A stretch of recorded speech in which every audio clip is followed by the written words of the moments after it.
Une Model S prend feu sur l'autoroute, le conducteur se sauve in extremis. Ah, une Tesla qui crame. Il y avait longtemps, certains diront. Samedi dernier, une Model S a pris feu subitement en Californie alors qu'elle roulait sur l'autoroute.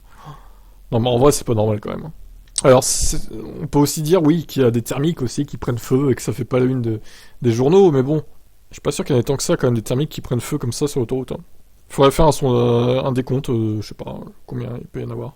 Rien qu'aux États-Unis, ce serait intéressant de savoir combien il y a de voitures qui prennent feu subitement par jour en fait, quelles qu'elles soient les voitures.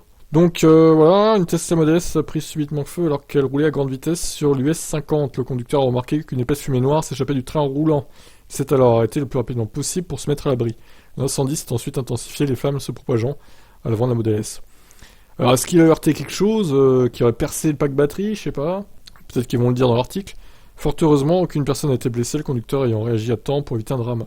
Dépêchés sur place, les pompiers ont rapidement constaté que l'incendie provenait de la batterie, et de préciser que la voiture n'avait subi aucun dommage avant l'incident. Bon bah voilà, on a la réponse.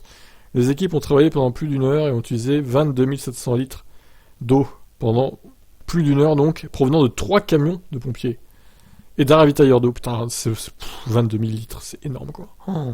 Les soldats du feu ont suivi à la lettre les consignes manuelles et procédures d'urgence de Tesla, a souligné Metro Fires Sacramento dans un communiqué publié sur les réseaux sociaux. Ils ont notamment utilisé des vérins, ce qui leur a permis d'accéder à la partie inférieure de la voiture pour éteindre et refroidir la batterie. L'énorme quantité d'eau mobilisée témoigne de la complexité à éteindre totalement les voitures équipées de batteries à lithium-ion. Lorsque ces dernières prennent feu, elles brûlent très fort et plus rapidement. De plus, elles peuvent se rallumer plusieurs fois pendant des heures, voire des jours après l'incendie initial. Souvenez-vous de cette Model S. Bon, ok, d'accord. Bon, là, on a dépassé le record de 17 000 litres d'eau, hein, c'est 22 700 cette fois. Qui dit mieux? Allez, un petit 30 000 bientôt. Non, en vrai, c'est vrai que c'est un problème quand même. Je suis d'accord que les batteries lithium-ion, quand elles prennent feu, c'est un vrai problème. Heureusement que c'est rare, mais ouais, quand ça prend feu, c'est chiant quand même. Parce que 22 000 litres, avec ça, tu peux en faire des trucs, hein. D'accord, les fameux vérins pour éteindre en dessous, d'accord, ok.